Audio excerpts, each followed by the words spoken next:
Vriende, baie dankie dat u vanoggend hier is. Ek wil u verseker dat dit vir my 'n baie besondere voorreg is en eintlik 'n maklike taak is, omdat Ivan op so 'n besondere manier ook deel van my lewe geword het. Dit is 'n baie groot voorreg. Ons simpatie aan die kinders, aan die kleinkinders met die heengaan van hom Ivan. Ek sal heel wat meer oor hom sê nou. Philip en Lynn, Claire en Ian en ook aan Ellen. Ons innige simpatie met sy heengaan. Hy het 'n vol lewe gelei en dit was vir ons 'n voorreg om hom ook te kon leer ken. I know there's some people here that can't speak Afrikaans. All I can tell you that I'm still old school. I'm not very good at English. So ek gaan meestal, I'm going to conduct a sermon in Afrikaans. So please forgive me for that. Die diens word ook op YouTube Stellenstraat live uitgesaai. So welkom vir mense wat ook kyk daarna en jy kon ook na die tyd daarna gaan kyk. Baie dankie vir u geduld. Ek het die prentjie van die duif daar gesit, want my laaste keer wat ek saam met hom Ivan na voor die huis gesit het ons eers opgestaan om die duwe te voer. En hulle het tot by ons gekom. En ek het gedink, dit is so simbolies van hom. Nee, dit is die manier hoe hy na hulle gekyk het. Dit is eintlik so wonderlik geweest. Kom ons begin ons diens en ons sing saam hierdie lied 464. Ons gaan 2 verse sing daarvan, die eerste en die tweede vers.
Ek vra verskoning dat dit nou beurtkrag is en ons kan nou niks aan doen nie, maar baie dankie dat Marikus daarom die klavier kan speel en dat ons die sisteem het dat ons daarom die ligte kan gebruik. Kom ons word net almal saam met mekaar vir 'n oomblik stil in 'n gebed.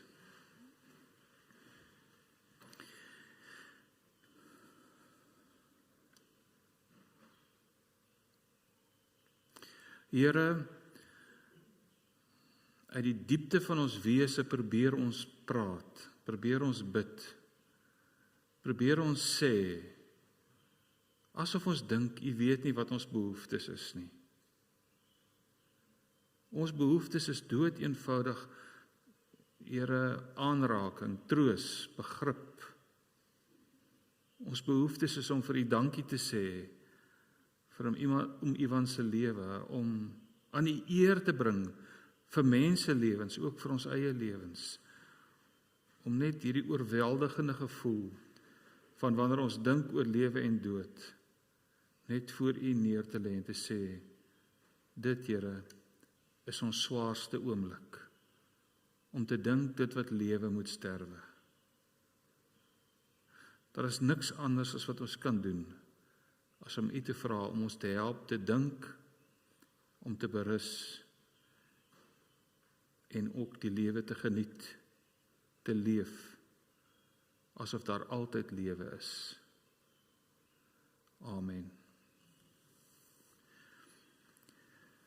Vriende, ek het regtig, as ek dit sê, toe ek voorberei het, was dit of die woorde maklik uit my uitgekom het. Ek het so maklik oor hom iemand kon dink, en woorde oor hom is eintlik nie so moeilik nie. Maar ek sê dit ook, wetende dat ek eintlik nie sy lewe geken het nie. Ek het hom die laaste paar jaar geken, net daai stukkie. En ek glo dat sal Philip ietsie meer oor sy lewe vertel, en ek sien ook dit wat die familie geskryf het op die begrafnisbrief. Ek het wel lank gesoek oor 'n skrifgedeelte, en ek dink ek het uiteindelik uitgekom by iets wat vir myself baie beteken. Ek gaan lees Psalm 139, en dan gaan ek die 5de vers gebruik as my gevoel oor wat ek om iemand wil sê. Nou, Psalm 139 klink so, gaan dit net eers lees, die 6 verse, en dan gaan ek die 5de vers op die skerm plaas. Here, U sien dwars deur my, U ken my. Of ek sit en of ek opstaan, U weet dit. U ken my gedagtes nog voordat hulle by my opkom. Of ek reis en of ek oorbly, U bepaal dit. U is met al my paaie goed bekend. Daar is nog nie 'n woord op my tong nie, of U, Here, weet wat dit gaan wees. U omsluit my van alle kante. U neem my in besit. Die wete oorweldig my, en dit is te hoog vir my begrip. Die 5de vers sê, U omsluit my van alle kante. U neem my in besit.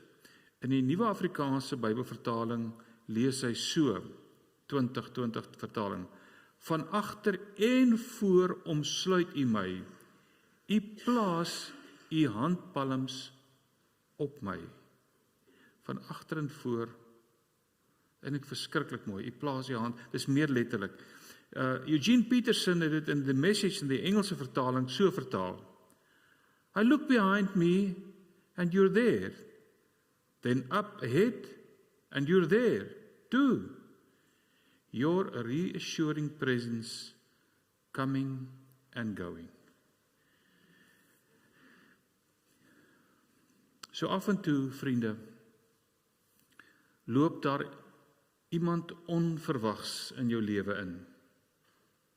Jy weet nie waar hierdie persoon vandaan kom nie, en meeste van ons vandag sal skepties staan as iemand vreemd net skielik in jou lewe inloop.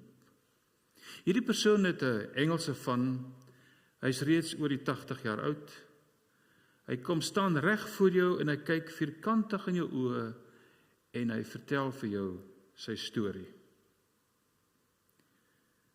Ek kon nie anders as om te dink aan die gedig van Gerrit Komrij. Dit is 'n Nederlandse digter wat deur Daniel Hugo in Afrikaans vertaal is, waarin die digter, toe die oom so voor my staan, waarin die digter vertel van sy terugkyk, wat hom Iban vir my vertel het van sy terugkyk op sy lewe.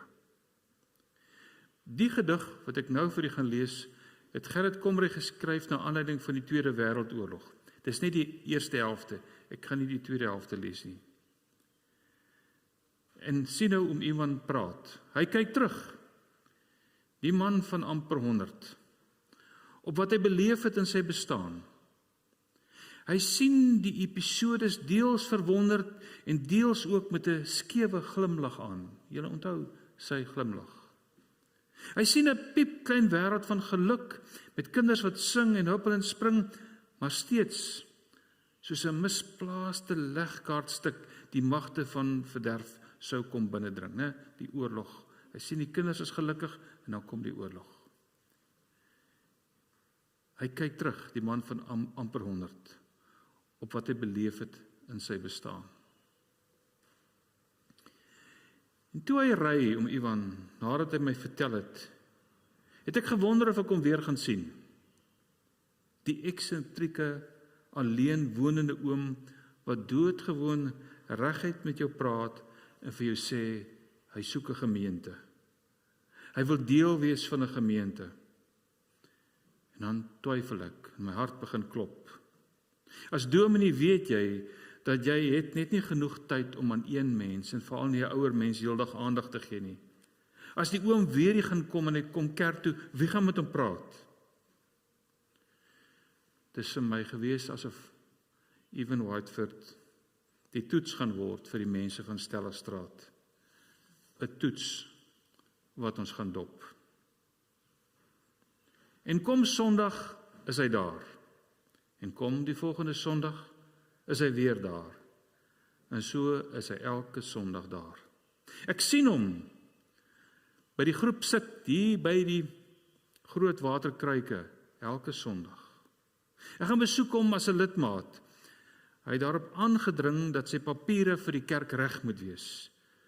En in sy huis gaan sy wêreld oop vir my.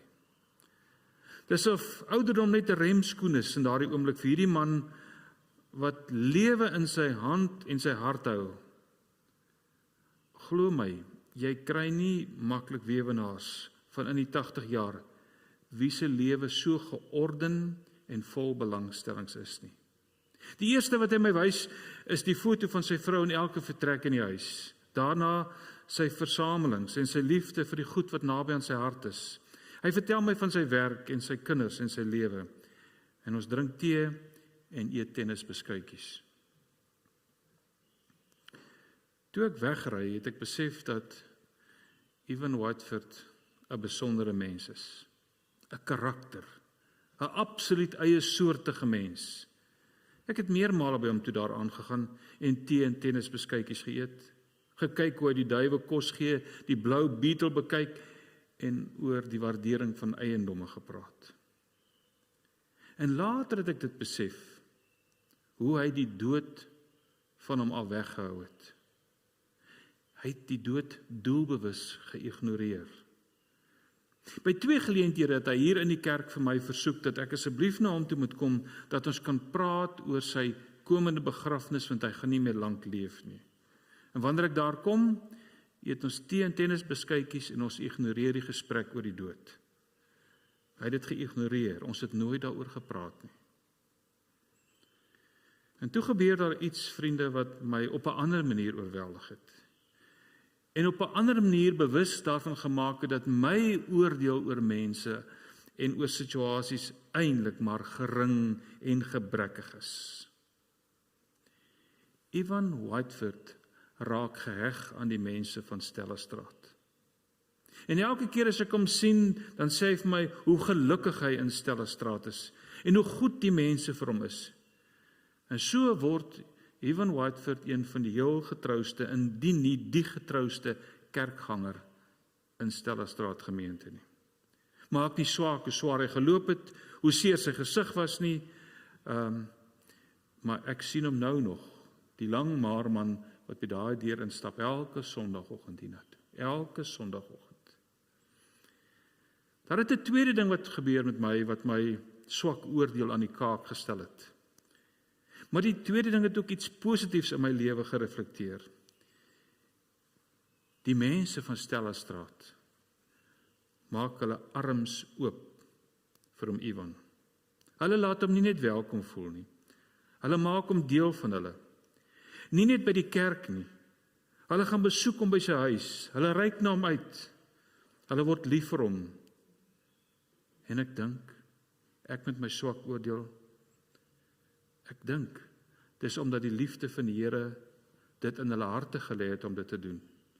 Hulle is besorg oor hom, hulle doen navraag oor hom, veral in die tyd van COVID, telke male.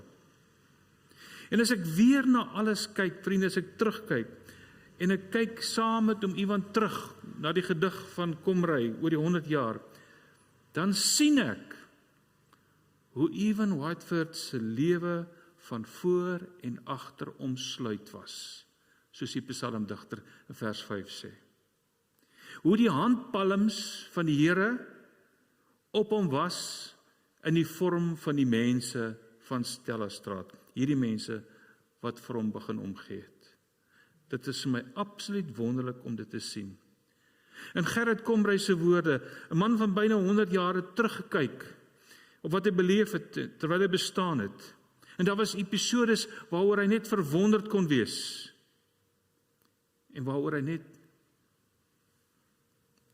deels met 'n skewe glimlag daaroor gekyk het. Dis die deel van Evan Whiteford wat ek geleer ken het hier. Vriende, daar is ook iets anders wat gebeur het in die tweede strofe van Gerrit Komrij se terugblik. Die gedig se naam is Terugblik. Ons kyk na ons wêreld en ons sien in ons wêreld daar's wonderlike geluk daarin. En hy vergelyk hierdie geluk. Hoe lyk geluk? Dis 'n huis waarin daar kindertjies is wat rondhardloop en vrolik is, maar hy's ook realisties. Hy sê, somtyds gebeur dit dat verderf die mense huis binnendring. Dis 'n oorlogsgedig, né? Europa is gelukkig en dan kom hierdie verderf in. Vir Evan Whiteford het sy oud word die verderf geword wat sy lewe binnengedring het. Dat hy nie meer kon sien nie. Dat hy, ek onthou dit toe hy hom so vasmaak daar in die hospitaalbed, dat sy laaste strewe om te lewe word simbolies deur daardie vasmaak aan die bed versimboliseer, die dood. Vriende, om Evan het op baie maniere ons almal se karakter getoets. Myne, my swak oordeel, die gemeente sin, hulle ontvangs en hulle liefde vir hom.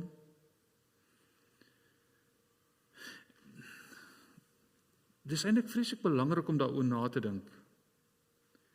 Want wat in Psalm 139 en in Komrij se gedig uitspeel, is hoe ons almal se lewe min of meer uitspeel. Min of meer. Daar's wonderlike goed waarna ons kan terugkyk.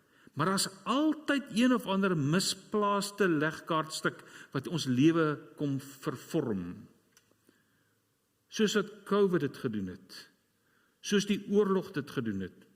Soos 'n siekte dit kan doen. Dit tref ons.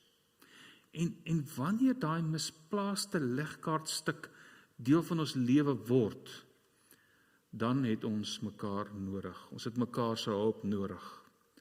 Dan behoort ons die Allerhoogste se handpalms vir mekaar te word.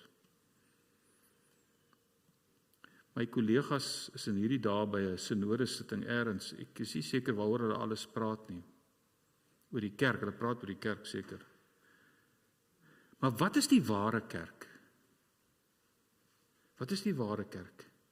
Die ware kerk is waar mense mekaar liefhet en vir mekaar omgee. Hulle kan nagte deurpraat op 'n synode sitting. Ek het die ware kerk gesien in die teenwoordigheid van Evan Whiteford in hierdie gemeente.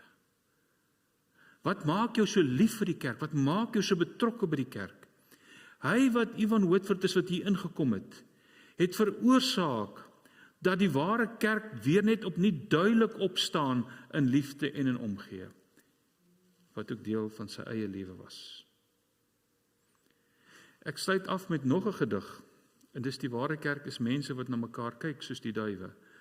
Aan die einde van sy digbundel skryf Gerrit Komrij weer 'n gediggie, wat ek ook net die eerste helfte gebruik.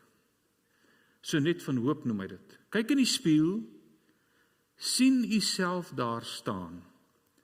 'n mensekind wat wars is van geweld, né, daai misplaaste legkaartstuk, wat alles ernstig ondersoek en tog, om Ewan, kan lag, wat gasvry is en spontaan, wat as hy wil slaan, eers tot 100 tel. Liewe vriende, daar's nie 'n mens wat lewe, wat nie op 'n manier beter as ons almal is en ons kan inspireer nie. Ons kan baie keer dink die lewe gaan net oor ons. Ek dink die Here het hom Iwan vir ons gegee in Stellastraat, sodat ons ook iets van sy opstanding, sy omgee en sy liefde hier in hom kon beoefen. In sy reguit manier, sy eerlike manier, het ons almal so diep aangeraak, dat ons net kan sê, dit was 'n groot, groot voorreg. Lynn, vir julle as familie,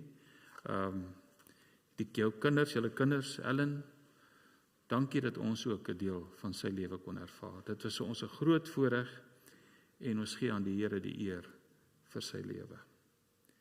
Amen.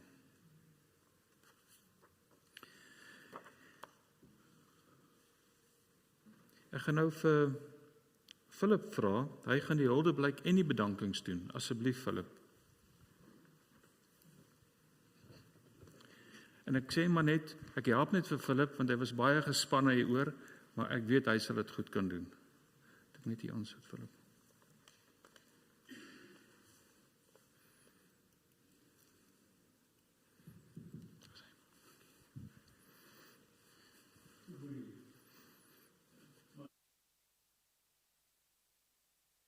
Today, but unfortunately fell ill at short notice, so I've been roped in to say a few words for him using his notes, and hopefully I can do as good a job as he would have done.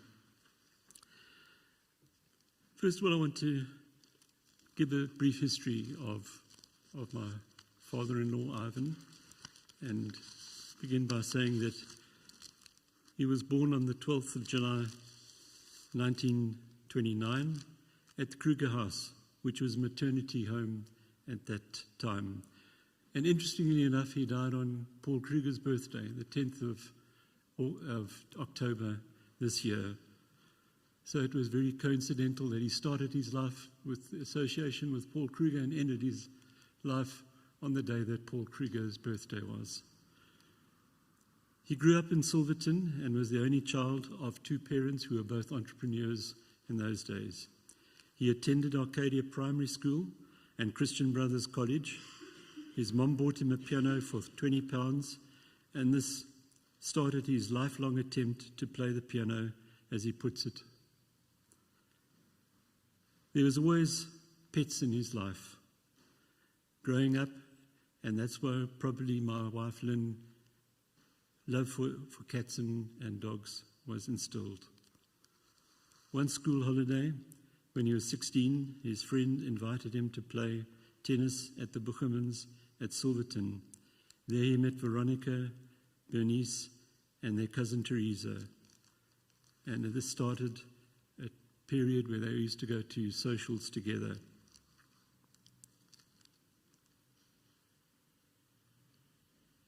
Ivan had been buying and selling properties for many years before he was asked to value the properties for the Peri-Urban Board.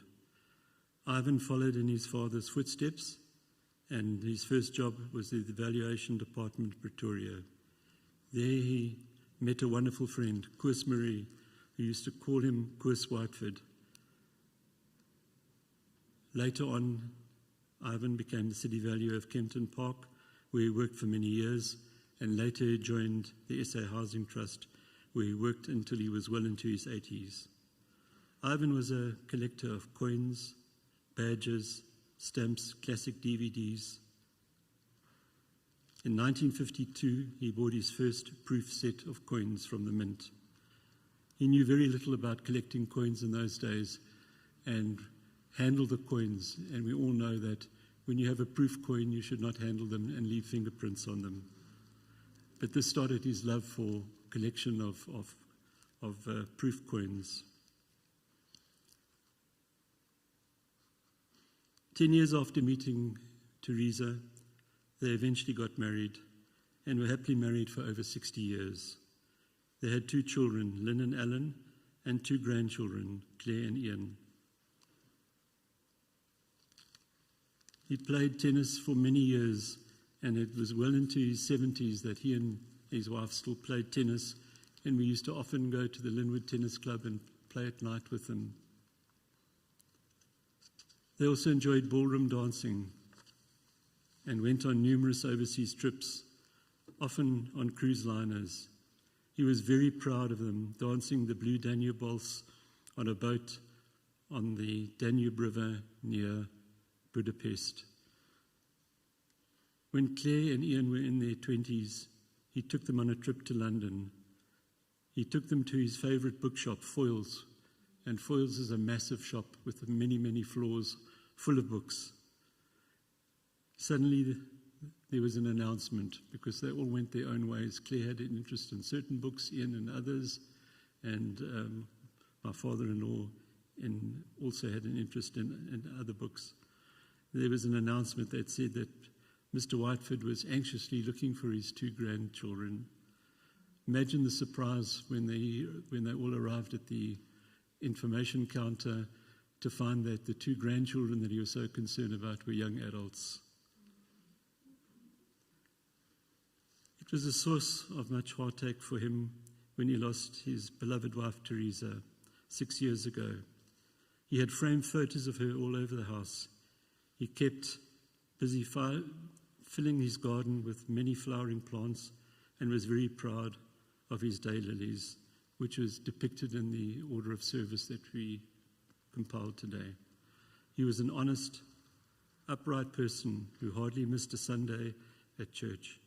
He enjoyed the fellowship for many years, first at St. Columba's and then subsequently at Stella Street. He had a strong personality and was always tried to do things himself and to the best of his ability. He was still driving until recently at the age of 93. We will miss you, Dad, but know you are at peace from your pain and your heartache and loneliness, and trust that you will be reunited with your beloved Teresa. Then I'd also like to read a message from my daughter Claire.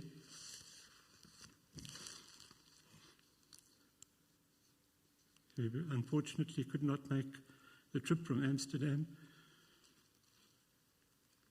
but she shared many of the interests that Ivan had, and they were very close. She begins her message with a quote from what she calls Opa's favourite author, and that's no other than Winston Churchill. And I quote as follows: "I am prepared to meet my Maker. Whether my Maker is prepared for the great ordeal of meeting me is another story." And I think that sums up his character very well. She carries on. Opa was larger than life, a character who was completely self-assured and was what he believed in, someone who, when he decided to do something, did it, whether it was learning to speak French, dance the tango, collect all the coins in a set, play the piano, chop down massive trees, or fix the roof himself.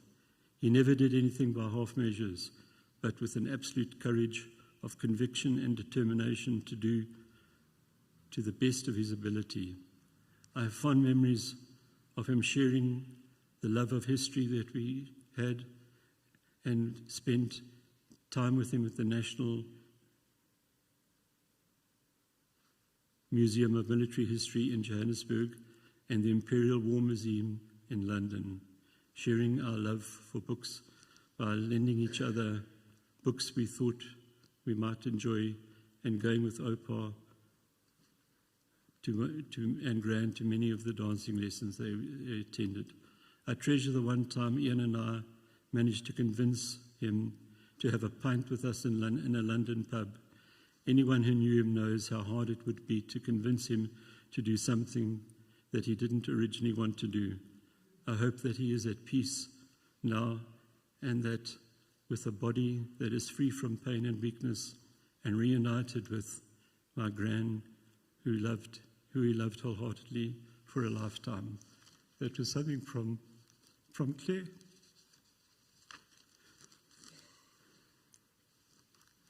Finally, I just want to say a few thanks on behalf of the Coleman family and mention especially those people who played an important role in Dad's later life.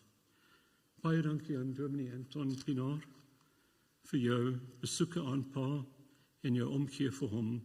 And I think that came out in the words that the pastor said now.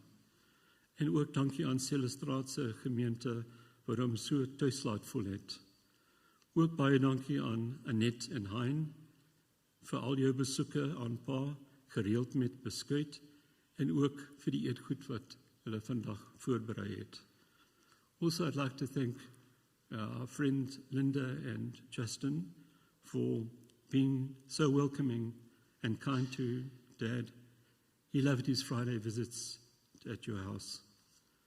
Thank you also to Kashiba and Niels. They were amazing colleagues and also friends. Dad would often drive all the way to Randburg to get Kalisha to type a few lines for him, because only Kashiba could type in the way that he wanted it typed. Nobody else could. And finally, I'd like to thank all his friends and family here today for you all played a very important role in Ivan's life. And then finally, I'd like to pay tribute to my wife, Lynn, who looked after him for many years with lots of loving care. And in the last few years, there was scarcely a day that went by that she did not go and see him at home or invite him to come to our house for a cup of tea and enjoy watching a bit of tennis or cricket that was on the TV at the time. Thank you all.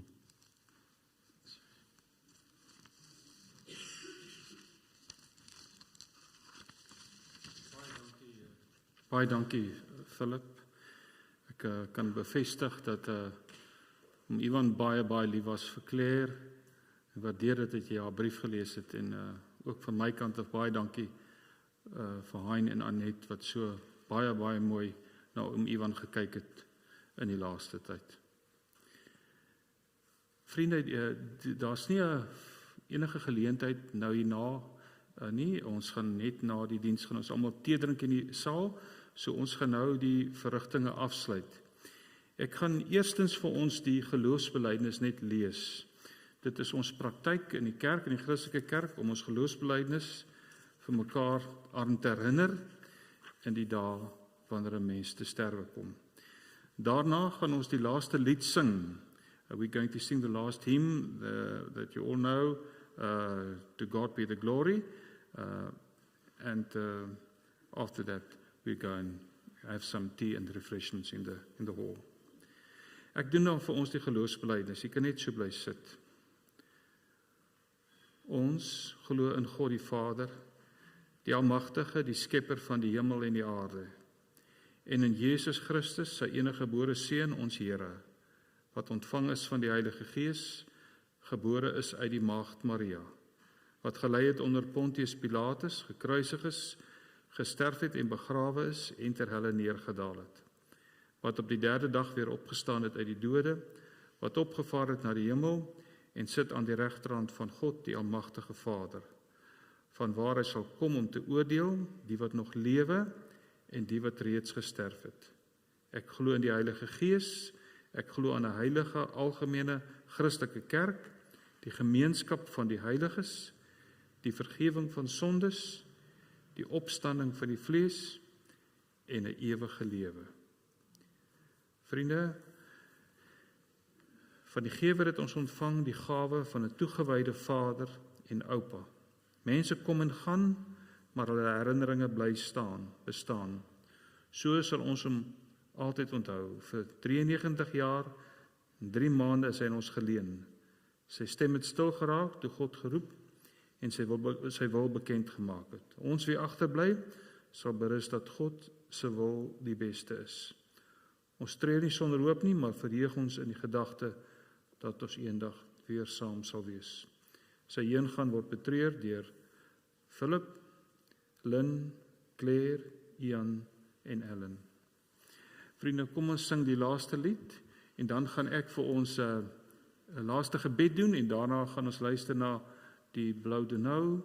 Ek wil net sê, toe hy nou vertel van die storie dat hy hulle gedans het op 'n boot in Budapest op die Blou Donau. Ons is 'n klomp gemeentelede wat dit ook hierdie jaar gedoen het. Ek het vergeet om met hom daaroor te praat. En dan luister ons daarna terwyl ons uitbeweeg na die saal toe aan die binnekant.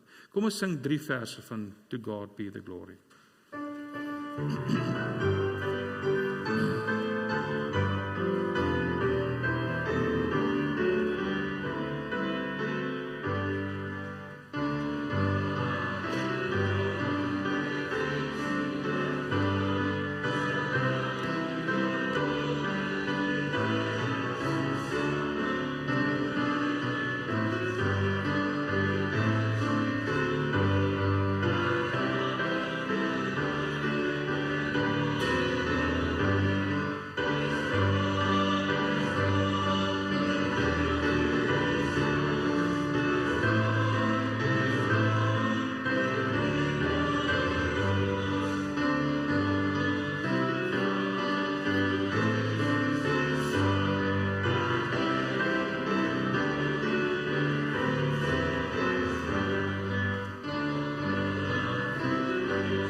Ons bid dat die genade van die Here Jesus Christus en die liefde van God en die teenwoordigheid van die Gees met die kinders, die kleinkinders sal wees. Met ons elkeen wat vriende en naastes van ons vriend oom Ivan was. Here, help ons asseblief om uit sy lewe te put, maar ook uit sy dood, uit sy voorbeeld. Dankie dat hy vir ons ook herinner wat dit is om kerk te wees. Alle eer vir sy lewe. Amen.